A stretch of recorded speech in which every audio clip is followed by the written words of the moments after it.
Salam sejahtera, saya Marlini Michael, nomor metrik 99618 akan membentangkan mengenai aset budaya. So, apa itu aset budaya? Ia merujuk kepada sumber ketara dan tidak ketara yang mencerminkan identiti, warisan, dan nilai sesebuah negara, termasuklah seni, bahasa, tradisi, dan pembangunan bersejarah. Aset-aset ini memainkan peran penting dalam membentuk imej negara dan memupuk hubungan antara negara lain melalui diplomasi awam dan kuasa lunak, yaitu soft power, serta meningkatkan pertukaran budaya dan persefahaman bersama. Dan sumber ketara itu contohnya seperti bangunan, pakaian tradisional, dan alat muzik, manakala bagi sumber tidak ketara yaitu tarian tradisional dan muzik. Salah satu aset budaya tempatan yang boleh dijadikan contoh ialah perayaan Gawai yang disambut oleh masyarakat Dayak, yaitu Iban, Bidayu, dan etnik lain di Sarawak.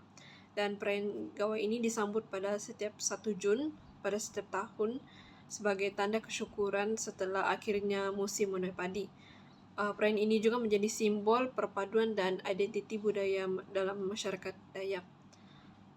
Ianya boleh dijadikan sebagai kandungan kreatif seperti dokumentari, persembahan teater, dan lain-lain sebagai tatapan kepada generasi muda yang akan datang. Dalam pada itu, kandungan ini juga dapat membantu pemeliharaan warisan budaya dan seterusnya dapat mempromosikan budaya ini, tempatan ini ke peringkat global menerusi industri kreatif dan media. Salam sejahtera, saya Nur Ashiki, nombor metrik 10286. Saya akan membentangkan bahagian produk budaya kontemporari dalam filem aksi, iaitu filem Wira dan juga filem The Red Repetition. Pertama sekali, produk budaya kontemporari merujuk kepada hasil seni moden yang menggambarkan nilai identiti dan realiti masyarakat masa kini. Filem adalah salah satu contoh utama dan melalui proses content production, elemen budaya ini diolah secara kreatif untuk menjadikannya lebih relevan kepada penonton moden. Filem aksi sangat sesuai sebagai kajian kerana ia bukan sahaja menghiburkan tetapi juga menyampaikan mesej sosial dan budaya melalui aksi fizikal dan naratif dramatik. Sebagai contoh dalam filem Wira tahun 2019, arahan Adrian Teh, kita dapat lihat kisah Hasan, seorang bekas anggota tentera yang pulang untuk melindungi keluarga daripada ancaman musuh. Walaupun bergenrekan aksi, filem ini kuat menampilkan budaya Melayu melalui seni bela diri iaitu silat serta nilai-nilai seperti keberanian, maruah dan kekeluargaan. Dari sudut teknikal, filem ini menggunakan teknologi CGI, rekaan bunyi dramatik dan visual sinematik untuk menyesuaikan warisan budaya ke dalam budaya kontemporari. Khususnya filem The Red Repetition, iaitu dari Indonesia, telah mengangkat pencak silat sebagai simbol budaya tempatan tetapi dalam konteks yang lebih ganas dan survival. Filem ini mengisahkan tentang pasukan polis yang terperangkap dalam sebuah bangunan yang dipenuhi dengan penjenayah dan perlu bertarung untuk hidup. Gaya penyampaian yang disampaikan dalam filem ini adalah sangat realistik kerana menggunakan kamera tangan, handheld dan juga pencahayaan gelap serta koreografi aksi pantas telah mewujudkan suasana yang sangat tegang dan isen. Yang menariknya ialah filem ini sangat bergaya antarabangsa tetapi mengutamakan elemen budaya Indonesia yang seperti menjadikan satu contoh produk budaya kontemporari yang berjaya menyeimbangkan tradisi dan gaya moden. Jika dibandingkan Wira lebih menekankan nilai kekeluargaan dan moral, manakala The Red menonjolkan tema survival dan kekacauan sosial. Namun kedua-dua menggunakan seni tempur tradisional dalam bentuk kontemporari, telah membuktikan budaya tempatan masih boleh diangkat ke platform moden dan menarik perhatian penonton antarabangsa. Sekian, terima kasih. Yang pertama, kita ada filem Pascal The Movie yang diterbitkan pada tahun 2018 oleh Adrian Teh. Tema untuk filem ini adalah patriotisme. Watak utama dalam filem ini adalah Lieutenant Commander Arman Rahmat yang merupakan anggota elit pasukan Pascal. Dalam filem ini terdapat beberapa nuansa budaya dan nilai masyarakat yang ditonjolkan dalam filem ini. Antaranya adalah penggunaan bahasa Melayu penuh. Yang kedua, taat kepada ketua dan semangat berpasukan, terutamanya dalam pasukan Pascal itu sendiri. Dan yang ketiga adalah tanggungjawab terhadap keluarga. Ini ditunjukkan melalui watak utama kita iaitu Lieutenant Komandan Arman yang bertanggungjawab menjaga ibunya yang sedang sakit. Isu semasa yang diketengahkan atau ditonjolkan dalam filem Pascal ini adalah isu keselamatan maritim negara, dan tekanan psikologi dalam kerjaya tentera. Untuk filem yang kedua, kita ada Wira yang diterbitkan pada tahun 2019. Tema utama filem ini adalah keadilan sosial. Watak utama untuk filem ini pula adalah Hassan, bekas tentera yang kembali ke kampung untuk membantu keluarganya. Nuansa budaya dan nilai masyarakat yang terdapat dalam filem ini adalah yang pertama, nilai hubungan kekeluargaan. Selain itu, nuansa budaya dalam filem ini juga turut menunjukkan atau menekankan unsur seni bela diri iaitu silat. Isu semasa yang dibangkitkan dalam filem ini adalah konflik antara rakyat biasa dan golongan berkuasa, ketegangan sosial semasa. Filem seterusnya adalah Polis Evo 3. Tema yang diketengahkan dalam filem ini adalah persahabatan dan kerjasama antara dua orang watak utama iaitu kita ada Inspektor Kai, seorang polis yang serius dan bersemangat, dan Inspektor Sunny, rakan sepasukan Kai yang lebih ceria dan bersahaja.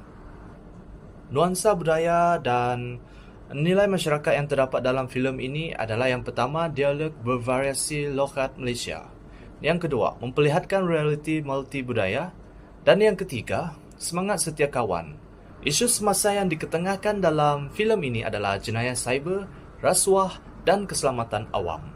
Filem yang pertama yang akan kita bahas iaitu The Raid Redemption yang diterbitkan pada tahun 2011 dari negara Indonesia. Tema yang diketengahkan dalam filem ini adalah survival, masalah rasuah dalam sistem polis. Otak utama dalam filem ini adalah Rama, merupakan polis muda yang mahir dalam pelbagai seni mempertahankan diri. Nuansa budaya dan nilai masyarakat dalam filem ini adalah yang pertama, memperkenalkan pencak silat kepada dunia, dan filem ini telah menjadi simbol kemajuan industri filem Asia Tenggara. Isu semasa yang diketengahkan dalam filem ini adalah sistem undang-undang negara yang dicemari aktiviti rasuah, mencerminkan isu realiti sosial masyarakat Indonesia. Filem antarabangsa yang seterusnya adalah Extraction yang diterbitkan pada tahun 2020. Tema yang diketengahkan dalam filem ini adalah penebusan diri, survival, dan dunia jenayah antarabangsa. Watak utama iaitu Taylor Rake, merupakan bekas tentera upahan yang kini menjadi pegawai upahan. Nuansa budaya dan nilai masyarakat yang terdapat dalam filem ini adalah representasi budaya Asia Selatan yang agak stereotype. Dalam filem ini menggambarkan bahawa negara-negara Asia Selatan seperti India dan Pakistan sering menjadi markas pengganas seperti perdagangan, dadah, dan lain-lain. Kebanyakan filem aksi tempatan menonjolkan unit beruniform seperti tentera, polis, bekas tentera, dan lain-lain. Selain itu, nilai-nilai kasih sayang terhadap keluarga turut diselitkan oleh pengarah. Ini untuk menunjukkan bahawasanya budaya masyarakat Malaysia yang sentiasa mengutamakan nilai kekeluargaan. Watak-watak juga seringkali terdiri daripada pelbagai kaum sesuai dengan identiti masyarakat Malaysia itu sendiri yang memiliki masyarakat yang pelbagai kaum.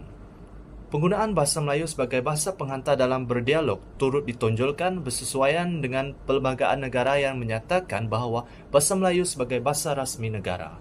Manakala filem aksi antarabangsa pula seringkali menyajikan aksi yang memukaukan, selalunya aksi yang dilakukan kelihatan nyata dan agak ganas. Hal ini kerana terdapat kelonggaran dalam penapisan dan censorship filem luar negara. Tema utama yang sering diangkat ialah tema survival dan balas dendam. Watak-watak seringkali terdiri daripada tentera upahan, pembunuh bayaran atau seseorang yang kesusahan dalam menghadapi trauma pribadi mereka.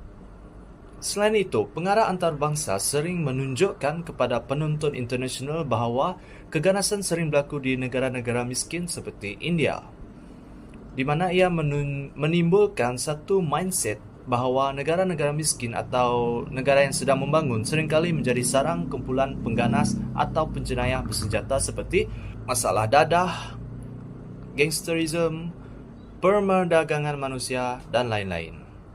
Nama saya Muhammad Azmi bin Pasiran. Saya akan membentangkan sumber-sumber bakat kreatif dan teknikal, inovasi dan teknologi. Saya akan menerangkan filem Pascal 2018 yang mempunyai bakat kreatif, yaitu pengarah Adrian T membawa pendekatan realistik dan patriotik. Kedua, tenaga teknikal, yaitu bekerjasama dengan Tentera Laut Diraja Malaysia. Yang ketiga, mempunyai inovasi kisah benar anggota Pascal yang dijadikan filem patriotik, dan teknologi yang digunakan ialah CGI dan VFX. Selain itu, Polis Evo 3 yaitu gas abu bakar, pengarah video musik dan membawa sentuhan visual. Tenaga teknikal dari sinematografi dari Haris Sue yaitu pemenang untuk Festival Film Malaysia. Dengan inovasi gabungan genre dan aksi mempunyai pendekatan moden serta sinematografi digital berkualiti tinggi. Filem yang ketiga, Wira 2019, yaitu pengarah Adrian T mengekalkan gaya aksi dan sinematik yang baik. Tenaga teknikal diterajui oleh pasukan aksi profesional, inovasi sosial seni bela diri dan penyuntingan digital berlapis. Manakala untuk filem aksi luar, yaitu The Red Redemption 2011, mempunyai bakat kreatif dari Gareth Evans, pengarah dari Wales, meminati seni bela diri pencaksilat. Tenaga teknikal yaitu Iko Uwais mempunyai artis mahir dalam pencak silat, mencipta koreografi pertarungan yang brutal dan realistik. Digital kamera yaitu Digital Red yang menangkap aksi dengan tepat.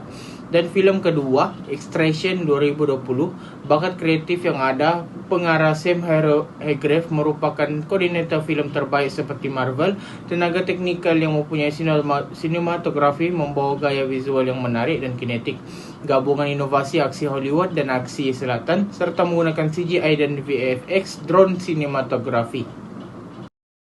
Halo, nama saya Wan Naudi, Momitrik 102085. Untuk bagian seterusnya, saya akan membentangkan sumber keuangan dalam pengeluaran dan juga pembangunan. Bagi filem aksi tempatan, ianya dibiayai oleh syarikat produksi besar seperti Scope Production, Extra Show, DSC Movies, dan seterusnya, sokongan agensi, kerajaan, dan juga pertahanan. Contohnya seperti Tentera Laut Diraja Malaysia di dalam movie Pascal. Dan seterusnya, peruntukan keuangan meliputi CGI, sinematografi, dan aksi realistik, dan juga lokasi sebenar. Untuk filem aksi antarabangsa pula, pembiayaan dari studio besar dan platform seperti Netflix, yaitu yang digunakan dalam filem Extraction. Untuk filem The Red 2011, yang menggunakan bajet sederhana daripada studio Indonesia.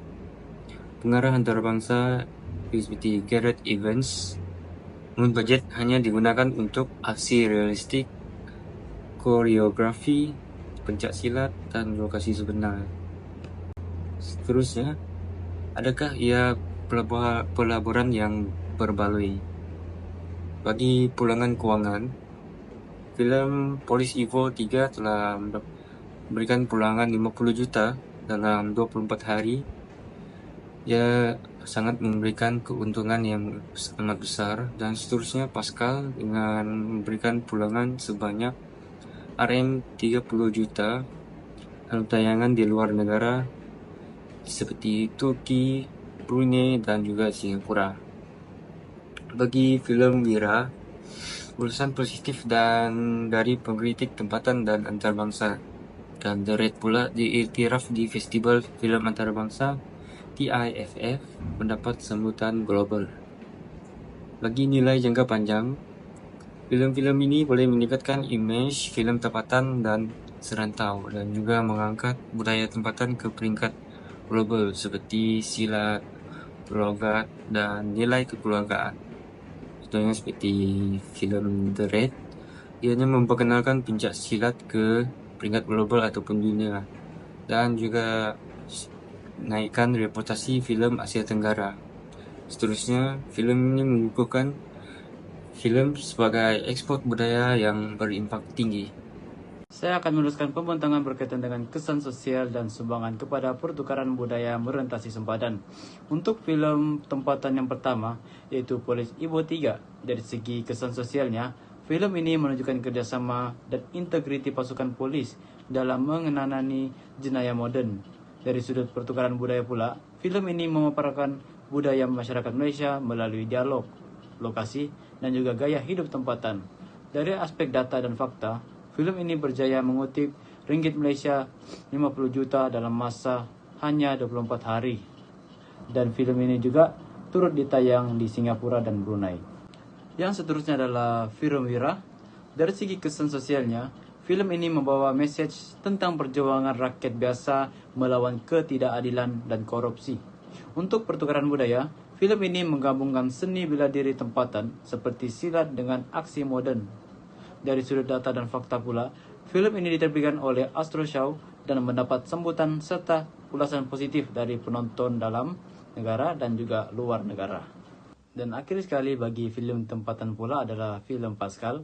Dari segi kesan sosialnya, film ini menyadarkan penonton terhadap pengorbanan dan keberanian anggota tentera elit negara serta membangkitkan semangat patriotik dalam diri penonton.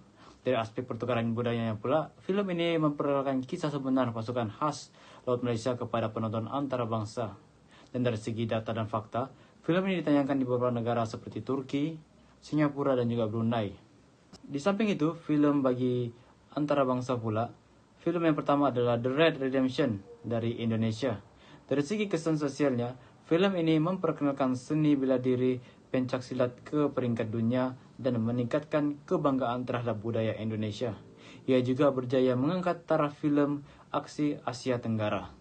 Dari sudut pertukaran budayanya pula ialah, walaupun dalam bahasa Indonesia, gaya penceritaannya yang visual berjaya menarik perhatian penonton antara bangsa. Dari segi data dan fakta, film ini ditayangkan di Amerika Syarikat, United Kingdom, Jepun, dan juga Australia. Dan film ini juga memenangi anugerah di Toronto International Film Festival. Yang seterusnya ialah film Extraction, yaitu sebuah film dari Hollywood. Dari segi kesan sosialnya, film ini mengedepankan tema pengorbanan dan konflik moral dalam misi menyelamatkan mangsa di kawasan konflik, sekaligus memberi kesadaran global tentang isu kemanusiaan. Dari aspek pertukaran budaya pula, film ini memaparkan budaya dan suasana di Asia Selatan, khususnya Bangladesh dan India. Untuk data dan fakta, pengembaraan dilakukan sepenuhnya di Asia Selatan dan memberi impak visual yang realistik kepada penonton antara bangsa.